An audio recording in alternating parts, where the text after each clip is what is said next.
आपका पंकज आर्य नर्सरी से। और आज का जो हमारा टॉपिक रहेगा वो गुलाब के ऊपर रहेगा। गुलाब मेरा फेवरेट प्लांट है और गुलाब के बारे में आज आपको गुड़ाई करें, कैसे इसकी काट छाट करें, कौन सा इसमें फर्टिलाइज़र यूज़ करें। और जो लोग हमें बोलते हैं कि हमारे से नहीं होता, उनके लिए ये वीडियो है। उनको आज हम पूरी जानकारी देंगे गुलाब के बारे में, कैसे इसके अंदर कब कब पानी देना चाहिए, कैसे इसको ड्रेन रखें।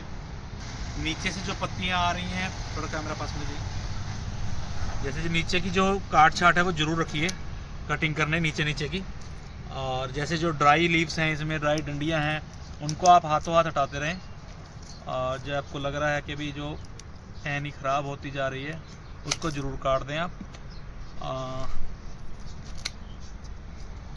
और जो ज़्यादा पानी देते हैं उनके ये देखो, ये जो ब्लैक हेड्स हैं, ये पत्ते पे ऐसा आ जाता है। जो प्लांट है गुलाब का, उसको वेल ड्रेनेज सॉइल चाहिए, भुरभुरी सॉइल होनी चाहिए, ड्रेनेज सॉइल होनी चाहिए। उसमें कम से कम 20-30% रेत होना चाहिए, रेता। और कोकोपीट की मात्रा हो थोड़ी, और गार्डन सॉइल हो। मिट्टी ऐसी हो बिल्कुल रवेदार, तो बहुत ही अच्छा आपका पौधा चलता है। पर ज़्यादा सैंड वो नहीं होना चाहिए कि पौधे में ज़्यादा पानी खड़ा हो रहा हो, रुक रहा हो, दोमट मिट्टी हो, और वो दिक्कत करता है। सैंडी सी सॉइल होनी चाहिए सॉइल, तो आपका पौधा भी बहुत अच्छा ग्रोथ करता है। और जितने भी आपके प्लांट में ड्राई डंडियाँ हैं वो आप काट सकते हैं। जो ड्राई हम जितना चाहें कि उतनी मोटी डंडियों को रखें, बारीक डंडियों को हम काट दें, जितनी भी बारीक डंडियाँ हैं। जैसे ये फ्लावर है, अब ये यहाँ से जब पौधा फूल बनाता है तो सारा पोर्शन अपने फ्लावर्स की तरफ ज़्यादा ध्यान देता है, नीचे की स्टेम की जरा। तो जब ये फ्लावर थोड़ा सा मुरझाया हो जाएगा, उसी टाइम इसको काट देना चाहिए आपको। और ये जो फ्लावर है, इसके नज़दीक से नहीं, थोड़ा नीचे जाके, जहाँ से स्टेम थोड़ी तक मजबूत हो रही हो वहाँ से। और हमेशा जो कट लगाएं वो 45 डिग्री एंगल पे लगाएं। इनको तो बोलते हैं सॉफ्ट प्रूनिंग। जैसे अभी हमने करी है, ये सॉफ्ट प्रूनिंग है। जितने भी हम इसके काट रहे हैं, ये सॉफ्ट प्रूनिंग होती है। ये क्या होता है, हार्ड प्रूनिंग सिर्फ साल में एक बार होती है, और सॉफ्ट प्रूनिंग हमेशा होती रहती है। जब जब आपके फूल आते रहते हैं तो वो सॉफ्ट प्रूनिंग होगी ही होगी। और ड्राई जो डंडियाँ होती है वो आपने काटनी ही काटनी है इसकी, जैसे ड्राई डंडियाँ हैं। और जब भी आप इसकी ड्राई डंडियों को काटें और इसको दूसरों को काटें, तो आप इस पर फंगस का यूज़ ज़रूर करें। क्या होता है, कई बार पानी लोग ऊपर से देते हैं तो फंगस का आने का खतरा होता है, डिजीज़ का। और फंगस की बहुत अच्छे से करें, खुरपे को टेढ़ा रख के थोड़ा सा। कई लोगों की ऐसे गुड़ाई करते हैं स्टेट, कईयों को नहीं आता, बहुत ज़्यादा डीप कर देते हैं। तो बिल्कुल आप हल्के हाथों से नज़दीक होके, और जो भी इसमें खरपतवार है उसको निकालते रहें हाथ की हाथ।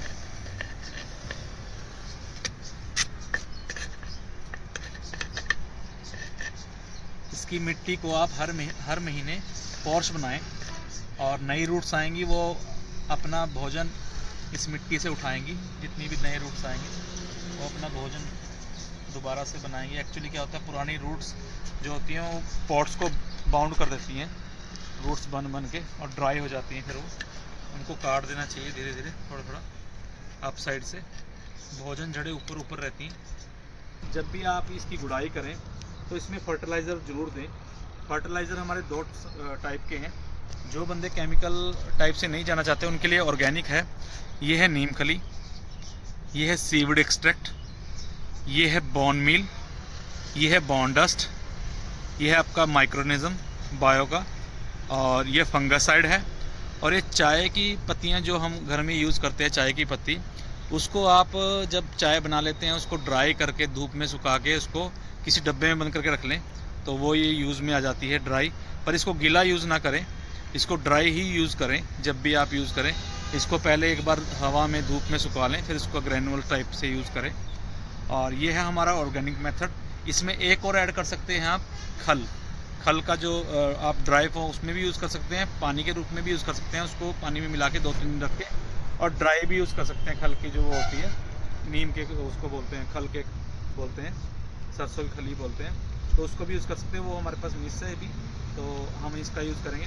अब ये जो हमने सारी क्वांटिटी बनाई है, ये आपकी कम से कम 3 से 4 गमलों की। जब भी आप इसमें दें तो इसको अच्छे से मिला लें। ये याद रखिए, ये एक पॉट की नहीं है, ये 3 से 4 पॉट्स की है। कभी आप एक में ही डाल दें सारा।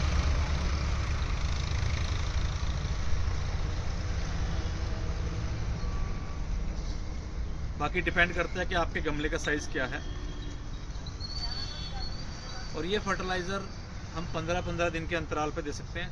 अगर कोई बंदा अगर नहीं टाइम निकालना चाहता तो आप ये सिर्फ महीने में भी दे सकते हैं। फिर ये क्या होगा, क्वांटिटी हमें बढ़ानी पड़ेगी, फिर ये 2 पॉट की रह जाएगी जो हम ये डोज डाल रहे हैं, फिर ये 2 पॉट में डलेगी इतनी।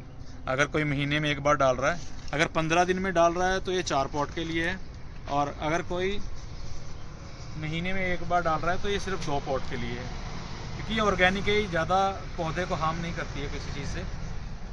तो ये सारा नेचुरल इसका वो है, ठीक है। और दूसरा है ये केमिकल बेस। जो केमिकल में जाना चाहते हैं तो ये 2 तो हैं एनपीके ही है, इसमें थोड़ा माइक्रो न्यूट्रिएंट्स ऐड है। ये ओनली एनपीके है 19-19-19, ये माइक्रो न्यूट्रिएंट्स के साथ है प्लस में। ये वही फंगसाइड आ गया, ये आपका एप्सम साल्ट आ गया, ये आपका यूरिया आ गया, बहुत ही कम मात्रा में। यूरिया की क्वांटिटी बहुत कम मात्रा में, जो भी हम ये दिखा रहे हैं कम से कम ये आपका 6 गमलों का वो है, 6 से 7 गमलों का। ये पोटाश है, ये आपका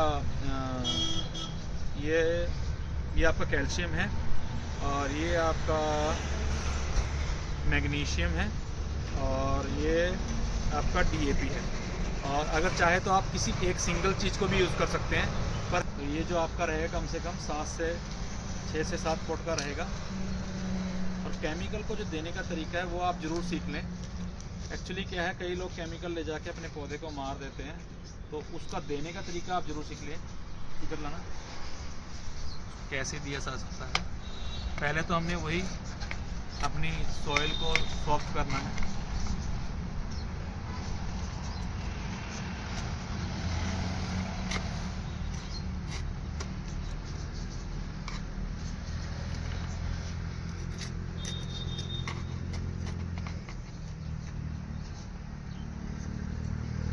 जैसे हमने ये सॉइल को अपना सॉफ्ट इस तरह करके हमें बिल्कुल साइड में डालना है, पौधे से टच नहीं करना है बिल्कुल भी, बिल्कुल साइड में डालना है।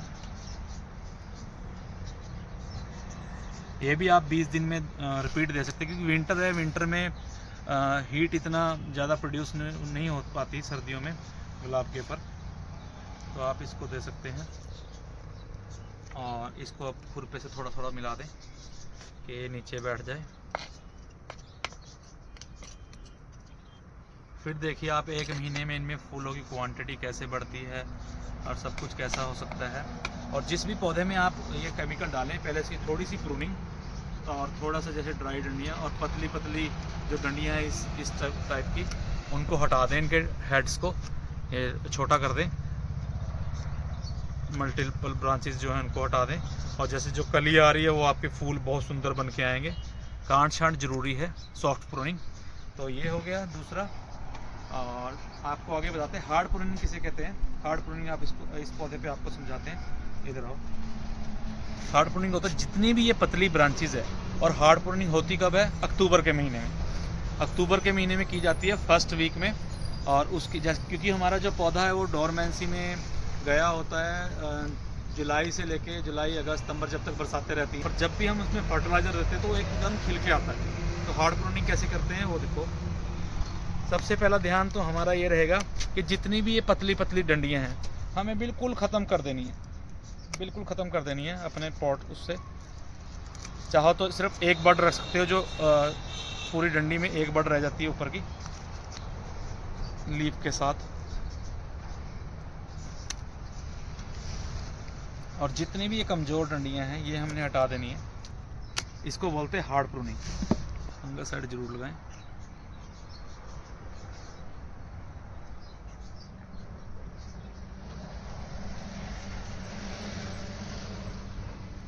अगर आपके पास फंगसाइड नहीं है तो आप दालचीनी पाउडर का यूज़ कर सकते हैं, हल्दी का यूज़ कर सकते हैं, और मोम का भी यूज़ कर सकते हैं। वो फंगसाइड से बचाता तो नहीं है, पर इसके ऊपर एक परत बना लेगा जिससे पानी ऊपर ना जाए। हल्दी फिर भी एंटीसेप्टिक होती है, एलोवेरा भी लगा सकते हैं। सबसे इम्पोर्टेंट बात जो है, जो सबसे फ़ायदा देने वाली चीज़ है, वर्मी कंपोस्ट, जिसमें सब कुछ अपने आप है ऑर्गेनिक मेथड से। तो अगर जिसने कुछ भी नहीं करना है अपने पौधों के लिए, कोई केमिकल यूज़ नहीं करना है, कोई कुछ नहीं करना है, तो समय समय पे आप ऐसा है कि अपने पौधे में गुड़ाई मार के अपने पौधे को कम से कम फर्स्ट टाइम में 1 kg, और हर महीने या 20 दिन के अंतर पे आधा आधा kg खाद जरूर डालें। सबसे लास्ट पॉइंट है, अगर कोई केमिकल यूज़ नहीं करना चाहता है तो आप वर्मी कंपोस्ट लें और अपने पौधों में वर्मी कंपोस्ट डालें। हर एक पौधे में आप वर्मी कंपोस्ट डाल सकते हैं, और फर्टिलाइज़र देने के बाद भी हर एक पौधे में आप वर्मी कंपोस्ट डाल सकते हैं। पर इतना हो कि हर एक पौधे में कम से कम ½ kg या 1 kg वर्मी कंपोस्ट होनी चाहिए। ये ऐसी खाद है कि इसमें सर्वगुण संपन्न है, इसमें सारी चीज़ें अपने आप होती हैं। Zinc, magnesium, iron, calcium, nitrogen, phosphorus, potassium, minerals सभी में इसमें ऐड होते हैं। वर्मी कंपोस्ट एक नेचुरल गॉड गिफ्टेड खाद है जो केचुए के द्वारा बनाई जाती है। अगर आपने ये खाद डाल दी अपने पौधों में तो आपको केमिकल या किसी चीज़ का यूज़ नहीं करना। पर इसका कहता है जैसे रिजल्ट जो आता है स्लो आता थोड़ा। ये एक नेचुरल मेथड से पौधे को ग्रो अप करती है, और जो केमिकल्स हैं वो बहुत फास्ट मेथड से ग्रो अप करते हैं पौधे को। तो आपके ऊपर डिपेंड है कि आप स्लोली ग्रोथ लेना चाहते हो, नेचुरल ग्रोथ लेना चाहते हो, और आप केमिकल। बस ये है कि जो नेचुरल ग्रोथ होती है वो पौधे को ज़्यादा हार्म नहीं करती, पौधे को ज़्यादा स्ट्रेस में नहीं लेके आती। और जो फर्टिलाइज़र ग्रोथ होती है वो पौधे पर स्ट्रेस रखती है, पौधा थोड़ा वीक भी होता है। जो पौधा आपका अगर लंबे टाइम तक चलना है तो कम समय तक चलता है। रीज़न क्या है, फर्टिलाइज़र पौधे पे स्ट्रेस डालते हैं, फूल को उगाने में या उसको करने में ज़बरदस्ती वाला काम होता है। पर क्या है कि हमें फूल देखना पसंद आता है, तो इसके लिए थोड़ा थोड़ा स्लोली ग्रोथ चाहिए। और वर्मी कंपोस्ट क्या है, नेचुरल तरीके से पौधे को ग्रोथ देती है। तो जो भी आपको जैसा अच्छा लगे आप वैसे यूज़ कर सकते हैं। आप वर्मी कंपोस्ट यूज़ करना चाहे वर्मी कंपोस्ट यूज़ कीजिए, केमिकल यूज़ करना चाहे केमिकल यूज़ कीजिए। और मेरा मानना रहेगा थोड़ा केमिकल और थोड़ा ऑर्गेनिक रहें। केमिकल इसलिए कि हमें फूल तो चाहिए ही चाहिए, हम चाहते हैं कि हमारा गार्डन हरा भरा रहे, फूलों से रहे और रिच रहे, सभी उसके अंदर नेचुरल फ्लावर हों, है ना। तो इसलिए थोड़ा केमिकल बेस और थोड़ा ऑर्गेनिक मेथड तो दोनों यूज़ कर सकते हैं। आप नेचुरली आप हमेशा वर्मी कंपोस्ट यूज़ करें, और जब फ्लावर का सीज़न आए तो आप थोड़ा सा केमिकल डाल के अपने बगिया को, बाहर को थोड़ा खूबसूरत बनाएं। जब भी आप अपने पौधों में काट छाट कर ले तो एक बार आप स्प्रे भी इस पर फंगसाइड का कर सकते हैं। और जब भी इस पर नई नई कलियाँ आएँ तो ये नेचुरल ऑर्गेनिक मेथड है, इस पर आप अपने पत्तों पे हर 15 दिन में नीम ऑयल का स्प्रे करें। अगर आपके पौधा पे कोई डिजीज़ आती है या कुछ आता है तो आप जहाँ से अपने दवाइयाँ लेते हैं वहाँ से आप पता कर सकते हैं भी ये वाला डिजीज़ है, पत्ता ले जाइए तोड़ के और बता दीजिए भी जाला लगा है, ये लगा है, तो उसके हिसाब से बंदा दवाई दे देगा। पर आप नेचुरल तरीके से जाना चाहते हो तो 15 दिन बाद आप स्प्रे करें नीम ऑयल का, आपके पौधे में कोई दिक्कत नहीं आएगी। और बाकी रहा, जब भी आप अपने पौधों में फर्टिलाइज़र दे सकते हो तो 2 फर्टिलाइज़र और हैं जो विंटर में बहुत ज़्यादा काम आते हैं। एक तो बायोबेस होता है सीविड एक्सट्रैक्ट लिक्विड फॉर्म में, जो हमने अभी ग्रैनुल फॉर्म में भी दिया है। और बाकी सबसे ज़्यादा जो मेन इंपॉर्टेंट होता है वो है ह्यूमिक एसिड, जो आपके रूट्स को गर्म रखता है और विंटर में बहुत ज़्यादा काम आता है। सभी प्लांट्स में काम आता है, रोज़ में नहीं, रोज़ को तो विंटर अच्छी लगती है, बट जितने भी प्लांट है आपके और उसमें सभी में काम आता है। और ह्यूमिक एसिड इसमें भी यूज़ होता है। इससे क्या होता है, जब रूट के अंदर ऊष्मा जाती है तो पौधा आपका बहुत तेज़ी से ग्रोथ करता है। तो ह्यूमिक एसिड का भी यूज़ करें अपने पौधों में। और दूसरा क्या है, ये प्रजातियाँ बहुत आती हैं गुलाब में, किसी का छोटा फूल किसी का बड़ा फूल। ये केमिकल डालने से और ऑर्गेनिक फर्टिलाइज़र डालने से आपके पौधे का जो एक्चुअल साइज़ है वो आपका उतना साइज़ पे पहुंच जाता है। जैसे पौधा है ये, इसका फूल अभी और भी ज़्यादा बड़ा होगा। जैसे हमने इसमें फर्टिलाइज़र का यूज़ किया है तो इसका फूल इतना है तो इतना बड़ा हो जाएगा फूल इसका, और इसका जो नेचुरल साइज़ है वो, ये केमिकल डालने पे और ऑर्गेनिक फर्टिलाइज़र डालने पे जिसका जो साइज़ है वो निकल के आ जाता है सामने। और इसमें वैरायटीज़ बहुत होती हैं, इसको HT वैरायटी बोलते हैं, और ये HT है। ये आपकी मिनेचर वैरायटी है, ये बुशी वैरायटी है मिनेचर की। ये है आपका मल्टी फ्लोरा, देखो ये मल्टी वैरायटी है, इसमें इतने सारे फ्लावर आ रखे हैं। ये डबल शेडेड है HT, ये आपका है मिनेचर वैरायटी, बहुत ही खूबसूरती में। ये आपका डबल कलर है, और ये क्रीपर टाइप में, देखो कितना सुंदर ये इसका बुश बना है, कितना झाड़ बना है। और फर्टिलाइज़र इसमें हमने थोड़ा पहले दे दिया था तो इसका बहुत ही सुंदर झाड़ बना है, देखो कितनी। बाकी क्या है, जब भी आप खाद डालें तो आप अपने पौधे को ऊपर से नीचे तक पूरा अच्छे से नहलाएं जरूर, कि इसके जो लीव्स हैं वो क्लीन हो जाएं और ये अपना भोजन भी अच्छे से बना पाएँ। क्योंकि धूल जमती है पत्तों के ऊपर तो जो सूर्य की रोशनी से पौधे अपना भोजन बनाते हैं उनको दिक्कत आती है।